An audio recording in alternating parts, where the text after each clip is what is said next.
எல்லாருக்கும் வணக்கங்க. இன்னைக்கு என்னோட குக்கிங் ரொட்டீன் மினி விலாக் தாங்க பார்க்க போகிறீங்க. காலையில் எந்திரிச்சு வந்ததையும் கிச்சன் பார்க்கும்போது ஒரு மாதிரி ஃப்ரெஷ்ஷாக இருக்கணும். அதுக்கு நைட்டே எல்லாமே க்ளீன் பண்ணி வச்சு படுத்துருவேன். அப்போ தான் காலையில் எந்திரிக்கும் போது ஒரு மாதிரி ஃப்ரெஷ் ஃபீலிங்காக இருக்கும். ஏதாவது ஒரு நாள் டயர்டாக இருக்குன்னு க்ளீன் பண்ணாமல் படுத்துட்டோன்னு வைங்களேன், அந்த அன்னைக்கு எந்த வேலையுமே ஓடாத மாதிரி இருக்கும். உங்களுக்கெல்லாம் எப்படி ஃபீல் ஆகும்னு சொல்லுங்கள். எனக்கு அந்த மாதிரி தாங்க ஃபீல் ஆகும். நான் டெய்லியும் கிச்சனில் யூஸ் பண்ணுற ஒரு சின்ன டிப் உங்களோட ஷேர் பண்ணிக்கிறேன்.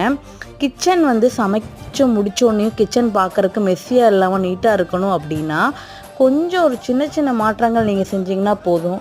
எடுத்த பொருளை எடுத்த இடத்துல வச்சு பாருங்கள். அப்போதைக்கு ஒரு கிளாத் வச்சு கவுண்டர் டாப் ஆகட்டும், அடுப்பாகட்டும் அப்போவே தொடச்சி நீட் பண்ணி விட்டு பாருங்கள்.